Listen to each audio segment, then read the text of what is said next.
실패의 자리에서 사명의 자리로라는 제목으로 말씀을 증거하도록 하겠습니다. 오늘 이제 베드로가 예수님이 이제 베드로의 배를 빌려서 사람들에게 가르치는 그 장면이 나오는데 적어도 이제 처음 만남이 아니고 베드로와 예수님은 한 세 번, 이번이 한 세 번째 공식적으로 만남입니다. 첫 만남은 베드로가 예수님의 존재를 전혀 모를 때 안드레라고 하는 이제 베드로의 형제죠. 친형제가 먼저 예수님을 이제 이렇게 만나고 와서 우리가 메시아를 만났다 이렇게 전해줬거든요. 그래서 그날 예수님이 사는 곳에 가서 방문해서 보았습니다. 그게 이제 첫 번째 만남이었고, 두 번째 만남은 우리가 어제 본문인가요? 4장에 보면 예수님이 베드로 회당에 계시다가 베드로의 집에 들어가서 베드로 장모의 열병을 이제 고쳐주는 그 장면이 나옵니다. 그리고 이제 공식적으로 예수님과의 세 번째 만남이 오늘 게네사렛 이 호숫가 거기서 이제 만나는 거예요. 자, 오늘 보면은 사실 이제 베드로와 뭐 안드레가 있었고 나중에 지금 동업자가 나오는데 친척입니다. 세베대의 두 아들들 야고보와 요한이 있죠. 이들이 다 어부예요, 어부. 그러니까 배 두 척이니까 하나는 베드로의 배고 하나는 이제 야고보와 요한이 가지고 있는 배입니다. 근데 이들은 지금 마음이 어떠냐면 굉장히 낙심해 있습니다. 왜냐하면 밤이 새도록 고기를 잡았지만 못 잡았어요. 한 마리도 못 잡았습니다. 그러니까 이제 뭐 예를 들어 일용직 노동자가 하루 벌어서 하루 이렇게 살아가는 것이라고 생각을 해본다면 여러분 이들은 허탕을 치고 왔기 때문에 얼마나 마음에 낙심이 됐겠습니까? 실패한 거죠. 생업에 실패를 한 것이고 지금으로 얘기하면 사업에 실패를 했다고 할 수 있습니다. 굉장히 이제 낙심을 하고 왔어요. 자, 그런데 예수님은 그걸 다 아십니다. 그러니까 이전까지만 해도 베드로가 이제 오늘 11절 끝에 보면 모든 것을 버려두고 예수를 따랐다 이렇게 했거든요. 그러니까 이제 비로소 세 번째 만남인 오늘에 와서야 베드로는 또 이제 야고보와 요한도 예수님을 전적으로 생업 다 내려놓고 예수님을 전적으로 따라가는 이 사명자, 사역자로 친다면 풀타임 제자가 되는 겁니다. 그전에는 예수님과의 만남이 있었지만 계속 예수님을 따라가는 게 아니었어요. 그러니까 오늘도 우리가 분명히 보셔야 되는 게 계속 예수님을 따라다가 이제 배를 빌려드린 게 아니고 전에 이제 그 장모님을 고친 다음에 그 다음에 이제 예수님은 또 예수님 사역을 하러 가시고 베드로랑 다른 사람들은 또 자기 일을 한 거예요. 그리고 이제 배를 밤새도록 고기를 잡았지만 없었고 그때 마침 예수님이 그 이제 게네사렛 호숫가에 오셔서 사람들에게 말씀을 가르치고 있었던 것입니다. 자, 그런데 제가 오늘 드리고 싶은 말씀은 뭐냐면 예수님은 그 실패하는 장면을 아시고요. 일부러 베드로에게 찾아오시고 그리고 베드로의 배를 빌려서 그 위에 오르십니다. 자, 2절을 보세요. 호숫가에 배 두 척이 있는 것을 보시니 어부들은 배에서 나와 그물을 씻는지라. 자, 그물을 씻고 씻는다는 얘기는 이제 정리하고 오늘 밤을 다시 기약하면서 준비하고 있는 거거든요. 근데 예수님 딱 보니까 자, 이제 갔다 왔으니까 이제 일을 마무리하는데 배를 보니까 배가 빈배입니다. 배가 빈배, 아무것도 없어요. 그러니까 잡은 것이 없는 거죠. 그 실패의 자리에 주님은 그걸 보시고 베드로에게 찾아오시는 겁니다. 거기 많은 사람이 있었다고, 무리가 몰렸다고 했습니다. 당장 우리가 그렇게 생각해 보면 예수님이 너무 많은 사람들에게 둘러싸여 있기 때문에 그래서 좀 더 가르치기 쉽게 하기 위해서 자, 이제 베드로의 배 위에 두 척 중에 한 척에 올라갔는데 그 배가 베드로의 배였고 그리고 자, 이제 좀 육지에서 조금만 거리를 뛰어라. 사람이 많은 것도 있지만 더 중요한 건 뭐냐면요, 실패의 자리에서 진짜 필요한 게 뭔가라고 하는 것을 주님이 아셨던 거예요. 여러분, 우리가 실패의 자리에서 회복이 되기 위해서 가장 필요한 것은 물고기가 없는데 그 물고기가 많이 있으면 재정적으로 실패했는데 그럼 재정이 많이 채워지면 회복이 되는 게 아니라는 것입니다. 첫 번째 회복은 어디서부터 시작하느냐 하면 회복은 말씀이 들리는 곳에 회복이 있다는 거예요. 여러분 믿습니까? 네, 말씀이 들려야 되는 거예요. 자, 그런데 엄청난 많은 무리가 몰려 있는데 베드로가 말씀에 정말 집중하기 위해서 필요한 건 뭡니까? 가까이 있어야 되거든요. 가까이. 예수님이 그걸 위해서 일부러 베드로의 배에 올라가신 거고요. 무리에서부터 뛰어서 이렇게 이제 이렇게 떨어진 겁니다. 자, 그러면 가장 가까이에서 말씀을 듣는 사람은 누굴까요? 상황을 잘 모르시겠어요 지금? 가장 지금 가까이서 말씀을 듣는 사람은 베드로입니다. 네, 베드로는 완전 그 이제 콘서트장으로 하면 바로 이제 가수 앞에서 공연을 보는 거예요. 다른 사람들은 막 뒤에서 멀리 이렇게 보는데 바로 앞에서 예수님의 육성이 생생하게 들리는 그 바로 앞에서 거의 전세 내 가지고 예수님과 배 위에서 말씀을 듣는 겁니다. 근데 베드로가 계속 그물을 손질하고 있었는지 아니면 그걸 내려놓고 말씀을 들었는지는 잘 모르겠어요. 그러나 베드로는 어쨌든 말씀을 들을 수밖에 없는 그런 환경에 놓이게 된 겁니다. 예수님이 억지로 베드로를 그런 자리에 초대하셨다고 저는 생각이 돼요. 야, 너 지금 실패했는데 너한테 진짜 필요한 거, 너 고기 쫓아다녔지? 고기가 아니라 너 말씀이 필요해. 내 말씀을 들어야 돼. 말씀을 전폭적으로 들어야 돼. 집중해야 돼. 라고 하는 것을 주님이 말씀하고 있는 것입니다. 여러분, 우리가 낙심되고 어떤 실패를 만났을 때에 주님의 말씀이 들리기 시작하는데, 그래서 때로는 주님은 실패의 자리에 우리를 허락하시고 그 자리에서 말씀이 듣도록 하는 것입니다. 거기서 더 주님의 말씀이 생생하게 들리는 거예요. 신명기 1장에 보면 모세가 그 광야의 삶을 회고하면서 1장 끝에 이런 말씀이 있어요. 광야에서도 너희가 당하였거니와 사람이 자기 아들을 낳는 것 같이 너희 하나님 여호와께서 너희를 아느사, 이렇게 말씀을 합니다. 아무것도 없고 텅텅 빈 그 광야인데 하나님께서는 그 광야기 때문에, 아무것도 없기 때문에 정말 끝인 것 같고 절망이고 아무것도 없는 것 같은데 그때에 뭐라는 거예요? 하나님이 너희를 아느사. 하나님은 항상 우리를 안고 있었는데 우리가 하나님을 알지 못하는 것입니다. 근데 그 안는다, 나에게 말씀이 들린다, 말씀이 가까이에서 나에게 말씀하시는구나, 내게 하시는 하나님 말씀으로 들리는구나 라고 하는 것을 언제 경험할 수 있는데, 언제 주님의 품에 안겨서 우리가 그것을 들을 수 있는가? 그것은 아이러니하게도 성공의 자리가 아니라 실패의 자리라는 것입니다. 주님이 우리를 거기서 초청하는 거예요. 엘리야를 한번 생각을 해보십시오. 엘리야, 정말 불의 선지자, 그냥 450명 바알 선지자 다 죽였습니다. 승리했고, 그러니까 이제는 뭔가 내가 정말 성취를 했구나. 근데 이세벨이 자기를 죽이려고 하지 않습니까?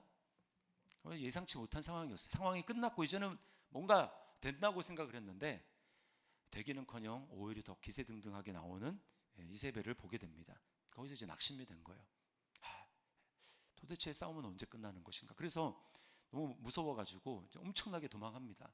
갈멜산에서부터 이 브엘세바까지는 엄청나게 한 400km? 굉장히 멀어요. 그것을 달려서 도망간 겁니다. 달리고 서다 뛰고 또 서다가 뛰고 이렇게 해서, 그리고는 광야로 들어가서 하나님 앞에 죽기를 구하죠. 하나님 다 필요 없습니다. 사명이고 뭐고 다 필요 없습니다. 안 되는군요. 너무 상황이 너무 심각합니다. 안 됩니다. 그래서 하나님 앞에 날 데려가라고 그렇게 합니다. 근데요, 그렇게 완전히 절망하고 낙심해 있는 엘리야를 하나님 살리기 위해서 하나님 택한 방법은 뭡니까? 40일 동안을 거기서 더 밑으로 내려가세요. 호렙산에 가게 만들어요. 호렙산. 그 전에 천사가 와서 얼음 만지고 그 다음에 떡이랑 이렇게 주죠. 먹는 거. 야, 네가 지금 못 먹고 이렇게 도망왔는데 이거 회복해라 하면서 떡 주고 물 주고 이렇게 다 합니다. 그리고 천사의 마사지를 받아요. 성경에 나온 천사의 마사지, 옆에 마사지샵 있거든요. 최초로 천사의 마사지를 받은 사람이 엘리야입니다. 근데 그거 가지고 회복이 안 돼요. 근데 하나님이 그걸 알고 어디로 부르시냐면 호렙산으로 부르십니다. 거기서 뭘 듣죠? 세미한 음성을 듣습니다. 세미한 음성. 그 세미한 음성을 듣고 거기서 비로소 엘리야가요 박차서 다시 사명의 자리로 오게 되는 거예요. 그러니까 우리가 꼭 기억해야 됩니다. 꼭 기억해야 돼. 정말 나한테 진짜 필요한 게 뭔가, 하나님은 나를 어디로 부르시는가.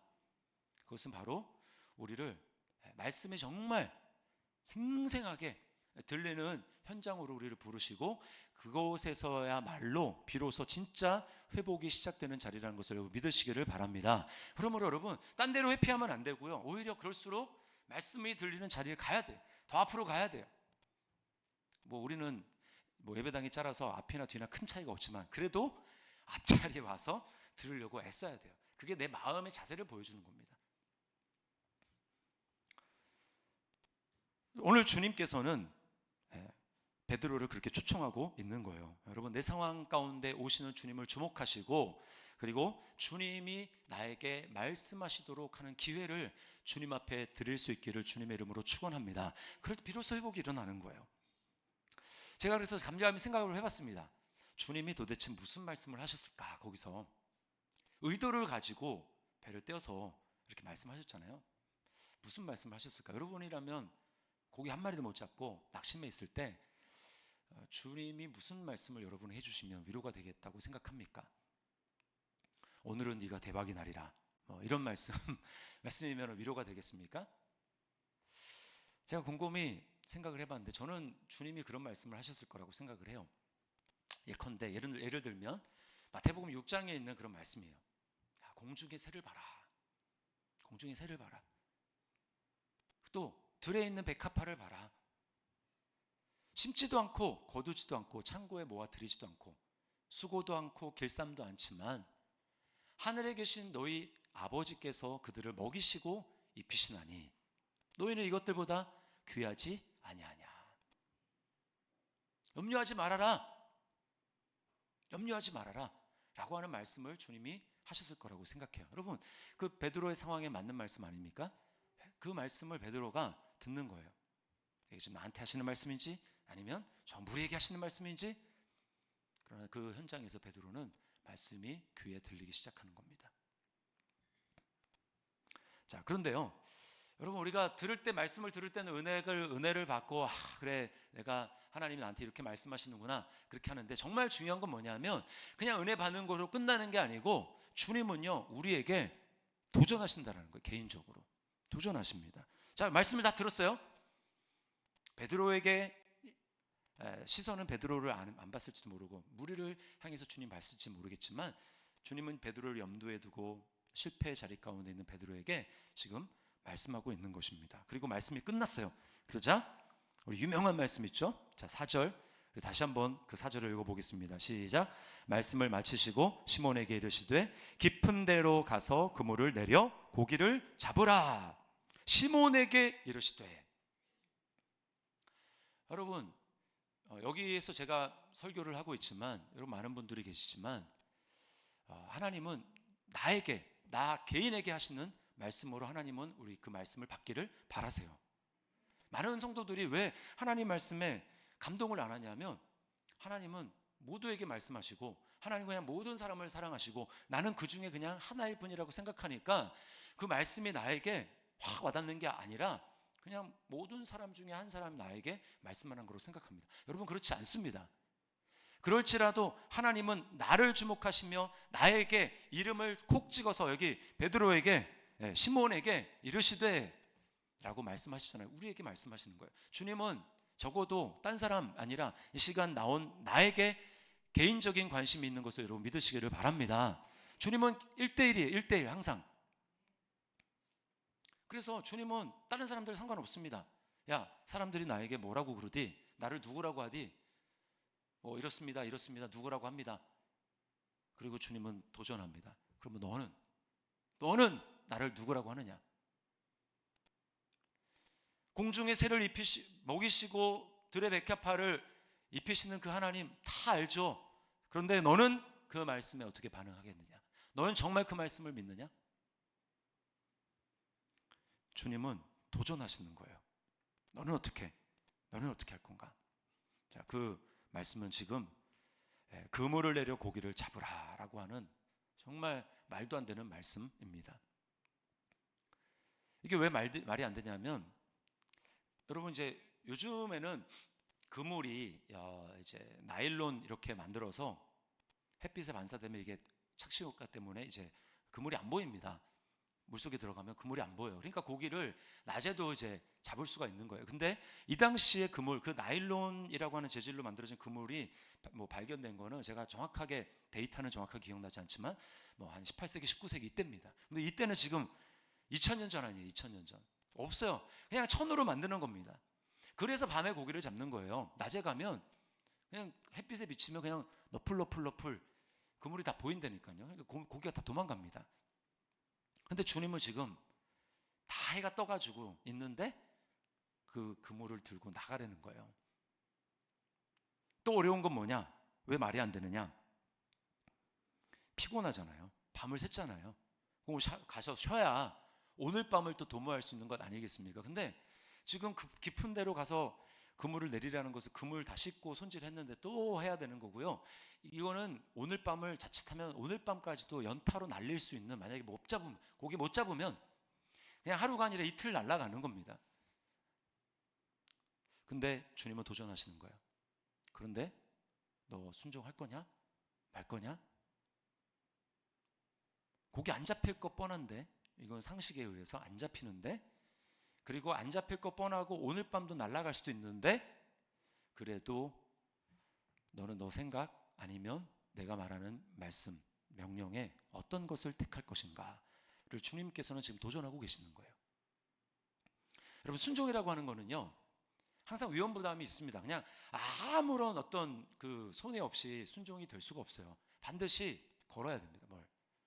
오늘 뭐 이제 날아갈 수 있는 그 위험 부담을 걸고 나가는 거예요. 피곤하고 짜증나고 그럼 내 생각 이거를 걸고 말씀에 순종하는 것입니다. 그냥 아무것도 나는 손해 보는 거 없는데 순종한다, 그런 순종은 없어요. 근데 인간의 죄성은 무엇입니까? 내 계산에 안 맞으면 안 움직이는 거예요. 내 계산에 안 맞으면. 그래서 많은 분이 뭐 헌금 11조 하는데 수지타산 딱 맞춰보고 대차대조표 딱 해보고 이게 수입이랑 지출이랑 했는데 없네, 안 되네, 그러면 안 하는 거예요. 그런데 하나님의 말씀은요, 인간의 눈에 보이는 것들을 초월합니다. 그래서 우리에게 그 믿음을 보시는 거예요.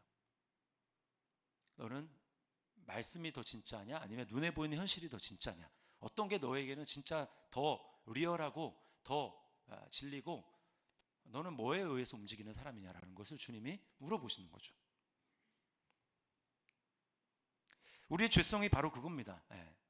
아담이 그걸 봤기 때문에 눈에 보이는 거, 보암직한 거, 이거면 되겠다. 하나님 말씀은 그냥 온데간데 없고 눈에 보이는 거, 이거면 되겠어, 이거 있으면 되겠어 라고 생각하는 그 원죄에 빠져서 그 태어난 모든 사람들은 다 눈에 보이는 겁니다. 눈에 보이는 거. 눈에 보여야 돼요. 손에 잡히는 게 있어야 됩니다. 확실한 거. 자꾸 우리는 담보를 요구를 해줘. 담보. 그래서요, 아브라함과 사라가 웃은 거예요. 야, 이삭을 내년 이맘때 아들이 태어날 거다. 말이 됩니까? 100살인데 내년에? 하와랍니다. 사라는 90살인데 생리 끊어진 지가 몇십 년 됐는데 이거는 말이 안 되는 거잖아요. 근데 하나님은 이미 보고 계신 거예요. 너는 보이는 걸 따라갈래, 아니면 내 말을 따라갈래? 무엇을 더 실제적으로 믿을래? 예전에 이제 이전 교회 사역할 때 거기에 어머님이 기도원 원장이신 이제 목사님이 있었어요. 교육자 중에. 네. 어떻게 하다가 제가 그분 이렇게 영상을 예전에 보게 됐는데, 그분 되게 금요 철야를 설교를 하시는데 되게 원색적으로 하더라고요. 말씀은 현찰이다. 여러분 믿습니까? 말씀이 현찰이다. 뭘 강조하는 겁니까? 말씀이 그만큼 확실하다라는 거예요. 우리 눈에 보이는 현찰만 더 소중하다고 생각하는데 말씀은 현찰이다. 제가 이제 대학교 대학생 선교회 CCC 했는데 지금 광화문 있는 시청에 가면 이제 정동 빌딩이 있고, 그리고 부암동에 회관이 있습니다. 근데 그거를 처음에 지을 때 김중곤 목사님 살아계실 때죠. 지을 때 돈이 없었어요. 뭐 학생들이 대학생들이 헌금해봤자 얼마나 되겠습니까? 헌금 없죠. 그래서 김중곤 목사님이 그 당시에 국제 그 CCC 총재, 그 CCC를 처음 창시하신 빌 브라이트 그 박사님을 찾아갔습니다. 빌 브라이트 박사님. 빌 브라이트 박사님을 찾아가가지고 지금 우리 한국에 CCC를 나보고 이제 하라고 해서 맡겨줬는데 지금 회관을 건설해야 되는데 돈이 너무 부족하다. 그러니까 미국에서 좀 지원을 해주면 좋겠다고 그렇게 했습니다. 그러니까 빌 브라이트 박사님이 알겠다 그랬어요. 알겠다고. 그리고는 이제 김중곤 목사님에게 뭘 써서 줬습니다. 목사님이 잔뜩 기대했으면 백주 수평가 하고 딱 받았는데 거기 딱 뭐냐면 거기에 요한일서 5장 14절 15절 이렇게 딱 적혀 있는 거예요. 요한일서 5장 14절 15절이 뭐냐면 그를 향하여 우리가 가진 바 담대한 것이 이것이니 그의 뜻대로 무엇을 구하면 들으심이라. 우리가 그에게 구한 것을 얻은 줄을 또한 아는지라. 이 말씀이었습니다. 그래서 김중훈 목사님 지금 장난하냐고 화가 났어요. 그런데 하나님의 말씀의 약속이 더 확실하다. 그걸 가지고 가서 믿고 잘 해봐라. 그렇게 해가지고 처음에는 화가 났지만 그 말씀을 가지고요 믿고 순종하고 해서 불가능하게 여겨지는 그 CCC 회관을 건축하게 되었습니다. 여러분, 우리는요 이게 죄송 예수님을 믿는다고 하지만 너무 수십 년 동안 우리는 살아오면서 눈에 보이는 뭔가 확실한 게 있어야 우리는 안심을 하고 그거 없으면 하나님의 말씀은 그냥 공수표 아닌가? 이런 생각을 할 때가 참 많다라는 거예요. 목사님 저도 마찬가지입니다. 그래서요 날마다 싸워야 돼요. 눈에 보이는 게 진짜인가 아니면 진짜 하나님의 말씀이 진짜인가 이걸 가지고 싸워야 됩니다. 그리고 뭔가 희생이 돼야 돼요. 제가 신대원 다닐 때 이제 입학을 하고 딱 요 시즌입니다. 1, 2월 달에 뭘 하냐면 지금도 그런지 모르겠는데 그 신대원에서 헬라어 히브리어를 배워요. 헬라어 히브리어. 이제 원어 이제 앞으로 수업이 있기 때문에 미리 이제 그 공부를 합니다. 성경을 원어로 읽도록 하기 위해서. 근데 이제 뭐 영어는 공부해봤지만 이제 히브리어 헬라어 이제 처음 알파벳도 처음 배우는 거란 말이에요. 그러니까 공부할 게 엄청나게 이제 매일매일 시험 보고 막 그렇게 하니까 엄청나게 부담이었어요. 그게. 그래서 공부할 시간도 뭐 이렇게 막 넉넉한 것도 아니고. 근데 제가 하나님 앞에 작정한 게 있었습니다. 그게 뭐냐면 매일 비가 오나 눈이 오나 하루에 1시간 이상씩 내가 기도한다. 그래서 매일 그 제 기숙사 뒤로 올라가면 거기에 우리나라 최초의 예배당이 있습니다. 소래 교회. 근데 그걸 기도 이제 실로 쓰고 있는 거예요. 마룻바닥입니다. 엄청 춥습니다, 여러분, 겨울에. 근데 그 차가운 마룻바닥에 앉아가지고 1시간 동안 기도를 하는 거예요. 근데 매일매일의 그 싸움이에요. 이것도 주님을 위한 일인데 그 헬라어 공부하고 히브리어 공부하는 것도 주님을 위한 일인데 그냥 공부를 해도 되지 않을까라는 생각이 있습니다. 그래서 이건 타협하는 거죠. 그래서 제가 그래서 뭐 시험 좀 못 봐도 상관없다. 하나님 앞에 기도하고 이거 지키는 게 더 중요하다. 그래서 매일매일 올라가가지고 하나님 앞에 기도했어요. 근데 공부를 하나님이 잘할 수 있는 은혜를 주셨습니다. 그래서 어쨌든 우리가 중요한 건 뭐냐면요, 순종한다라고 할 때 거기에는 반드시 내가 포기할 것 그것이 반드시 있어야 된다는 거예요. 그럴 때 그 순종이 되어지는 것입니다. 오늘 베드로에게 하나님이 예수님이 그 말씀을 요구하시는 거예요. 근데 베드로가 뭐라고 고백합니까? 우리 5절 같이 한번 읽어보겠습니다. 시작. 시몬이 대답하여 이르되 선생님 우리들이 밤이 새도록 수고하였으되 잡은 것이 없지만은 말씀에 의지하여 내가 그물을 내리리이다 하고. 자, 말씀에 의지하여. 이 의지하여라고 하는 말의 원어는 뭐냐면요, 말씀 위에서 내가 그물을 내리겠습니다. 영어 전치사라면 on입니다. on. 그러니까 말씀이 있으면 말씀 위에 위에서 내가 그물을 내리겠습니다, 이 얘기예요. 그물을 내리기 위해서 말도 안 되는 그 일을 하기 위해서는요 말씀 위에 서야 됩니다. 왜 못하느냐? 지금 말씀 위에 서 있는 게 아니라요 내 생각 위에 서 있습니다. 내 경험 위에 서 있습니다. 내 감정 위에 서 있습니다. 거기서 순종하려니까 안 되죠. 말씀 위에 서야 그물을 내릴 수 있는데 아주 여전히 지금 말씀 위에 서 있지 않고 내 경험과 내 지식과 내 견해와 그 위에서 지금 하려고 하니까 이건 죽었다 깨나도 안 되는 거예요. 여러분, 제가 누누이 말씀드리지만 말씀은 누굽니까? 예수 그리스도예요. 예수 그리스도. 예수 그리스도 위에 서서 그물을 내릴 수 있는 것입니다. 근데 그 예수님은 누구예요? 십자가에서 자신을 희생하신, 그분은 자신의 경험과 판단 이것을 의지하지 않았습니다. 자기 감정을 따르면 십자가를 안 지는 게 맞아요. 근데 주님은 어떻게 하십니까? 아버지 내 뜻대로 마시고 아버지의 뜻대로 되기를 원합니다. 그렇게 하시고 십자가를 졌죠. 자기 생명을 포기했습니다. 내려놓았습니다. 네, 내려놓았어요. 그게 바로 말씀 위에서입니다. 말씀 위에서. 아버지께서 내게 주신 그 약속, 사명, 내가 가야 될 그 길, 그거는 십자가에서 죽는 거. 그 예수님도 말씀 위에 서서 십자가를 질 수 있었어요. 그리고 우리에게 똑같이 요구하시는 것입니다. 베드로가 지금 그렇게 고백하고 있는 거예요. 밤새도록 잡은 것이 없지만 그건 경험입니다. 그런데 제가 그 경험 죽겠습니다. 내 생각 죽겠습니다. 제가 말씀 위에 서겠습니다. 내가 십자가 위에 서겠습니다. 내가 그리스도 위에서 이 말씀에 순종해서 그물을 내리겠습니다. 이거죠. 그럼 말씀 위에 있다라는 것은 내 견해가 죽는 것이고 내 생각이 죽는 것이고 내 자존심이 죽는 것이고 내가 이때까지 쌓아온 경력이 죽는 것이고 그게 죽는 자리, 포기하는 자리, 그게 바로 말씀 위에서예요. 그거 되기까지는 순종 아닙니다, 여러분. 순종 아니에요. 말씀 위에서. 그리고 그 위에서만 주님은 교회를 세우십니다. 나중에 마태복음 16장 18절인가에 가면 베드로가 신앙 고백 멋지게 하잖아요. 그때 주님이 뭐라고 말씀합니까? 내가 이 반석 위에 내 교회를 세우리니. 똑같은 전치사예요. 근데 거기는 위에서라고 해요. 여기는 의지에서라고 번역했는데 저는 위에서라고 번역하는 게 더 직관적이라고 생각합니다. 말씀 위에서, 말씀 위에 서 있는 게 반석 위에서입니다.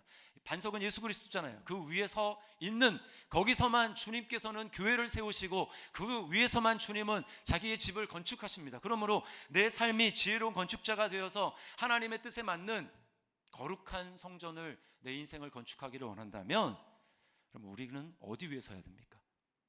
말씀 위에, 반석 위에 서서 우리는 내 삶을 건축해야 될 줄 믿습니다. 그것이 바로 믿음으로 사는 삶이에요. 나머지 삶은요, 내 생각대로 사는 삶은 그것은 믿음으로 사는 삶이 아닙니다. 그거는요, 그렇게 지어진 것은 다 불탈 거예요. 나중에 하나님이 고린도전서 3장에 나오죠. 주님이 마지막에 공력으로 심판하신다고 그랬어요. 불로 내 공력을 시험한다고 그랬습니다. 자, 건물을 지었어요. 그러면 이제 화재에 불 확 보내가지고 이게 지금 타는지 안 타는지 합니다. 근데 말씀 위에 서서 내가 순종한 것 아니고 내 인생을 그냥 내 생각대로 그 경험에 의해서 그렇게 그냥 대충 살아가 나머지 것들은 그냥 다 불타는 거예요. 안 남습니다. 오직 말씀 위에서, 오직 반석 위에서만 내가 그물을 내리고 내가 말을 하고 내가 봉사를 하고 내가 자녀를 양육하고 내가 예배를 드리고 그 모든 것들은 불타지 않는 그 집이 되는 거예요. 베드로가 그렇게 순종하자 어떤 일이 일어납니까? 6절에 그렇게 하니 고기를 잡은 것이 힘이 많아 그물이 찢어지는지라. 찢어졌어요. 그래서 동무들에게 손짓했습니다. 아직 자기는 지금 깊은 데 있는데 배 한 척도 있잖아요. 동업자. 그 배에 손짓해가지고 빨리 오라고. 나눠서 실었는데 두 배가 함께 잠기게 되었다라고 이야기를 합니다. 여기서 베드로는 하나님을 경험한 거예요. 이분은 하나님이시구나. 하나님을 만난 사람의 고백은요, 자기가 죄인이라는 것을 깨닫습니다. 그러니까 자기 죄인이라는 고백이 제대로 나오지 않는 사람은 아직 하나님을 인격적으로 만나지 못한 거예요. 머리로 알고 있는 겁니다. 딱 직면하는 순간, 그분이 딱 직면하는 순간 내 모습이 탁 비춰지는데, 야, 나는 주님 앞에 설 수 없는 존재구나. 나는 죄인이구나. 그러니까 나를 떠나십시오 라고 말을 하는 것입니다. 우리가 꼭 기억할 사실, 왜 말씀에 순종하는 게 필요한가? 주님은 이미 그 말씀을 명하실 때 그 결과를 미리 준비해 놓고 계신다라는 사실입니다. 여러분 믿습니까? 항상 그래, 항상. 오늘 보십시오. 이미 주님이 야, 깊은 데로 나서 고기를 잡으라, 그물을 내려라 라고 말씀하실 때는 주님이 이미 깊은 데에 고기를 몰아놓고 기다리고 있는 거예요. 네가 내리기만 하면 잡으리라. 아브라함에게 야, 모리아 산으로 가서 너 백세에 낳은 그 아들을, 너 귀하게 여기는 그 아들을 내게 바쳐라 라고 명령하실 때는요, 이미 그 모리아 산에는 수량이 준비되어 있는 거예요. 아브라함에게 너에게 아들이 있을 것이다, 그걸 믿음으로 받으라 라고 할 때는 내년에 이미 아들을 주님은 준비해 놓고 계시는 것입니다. 모든 게 똑같아요. 주님께서 우리에게 뭐를 해라, 순종을 요구할 때는 그 결과를 이미 딱 포장해 놓고 줄 준비를 하고 순종하면 그 사람이 그걸 쟁취하는 것입니다. 많은 사람들이 보여줘야, 미리 보여주면 내가 순종하겠다는, 그건 순종이 아니에요. 여러분 이렇게 된 사람이어야, 자, 실패의 자리죠. 근데 실패의 자리에서 주님이 찾아오시죠. 말씀을 듣죠. 그리고 도전하시죠. 듣는 뿐만 아니라 도전하시고, 그리고 그 도전에 믿음으로 반응해서 제가 이때까지 쌓았던 나의 모든 경험 다 내려놓겠습니다. 이제는 내 경험이 아니라 제가 말씀 위에 서겠습니다. 내 경험을 죽이는 자리에 서겠습니다. 거기에 내가 반응하겠습니다. 내 것을 희생해서 기회비용으로 당신의 것을 얻겠습니다 라고 그렇게 하는 자리에서 하나님을 경험하고 하나님을 새롭게 만나고, 그리고 그것이야말로 사명으로 가는, 사명이라는 게요, 다른 게 아닙니다. 이게 되지 않으면 사명이 아니에요. 이게 되지 않는 상태에서 목사가 되고, 이게 되지 않는 상태로 선교지를 간다? 여러분 그것은 그냥 껍질로는 사명일지 모르지만 주님이 원하시는 진정한 사명이 아닙니다. 비록 뭐 선교사, 목사 이런 외적인 거 아닌다 할지라도 이렇게 주님의 말씀에 순종해서 내가 죄인이라는 것을 깨닫고 이제 말씀 위에 나는 서겠습니다, 날마다 결단하며 자기를 십자가에 못 박는 그 길을 걸어가는 사람에게, 그 사람은 집에서 아이들 양육해도 그 사람은 사명자예요. 여러분 믿습니까? 주님 우리를 그 자리로 부르시는 겁니다. 그러자 이들이, 주님이 이들에게 네가 사람을 취하리라 말씀하시고 11절에 그들이 베드로를 육지에 대고 모든 것을 버려두고 예수를 따르니라. 오늘 실패의 자리에서 사명의 자리로 나가는 베드로와 또 제자들을 보게 됩니다. 주님은 우리에게 동일하게 요청하시는 거예요. 여러분 말씀을 듣는 자리에 우선적으로 나가고 있습니까? 그렇게 하셔야 합니다. 그리고 주님은 여러 사람이 아니라 바로 나에게 말씀하시고 도전하십니다. 너는 어떻게 할래? 베드로와 똑같은 우리는 반응을 보여야 됩니다. 주님, 제가 제 경험을 내려놓고 말씀 위에 서겠습니다. 그렇게 나아가게 될 때 여러분 반드시 우리 하나님을 만나게 될 줄 믿습니다.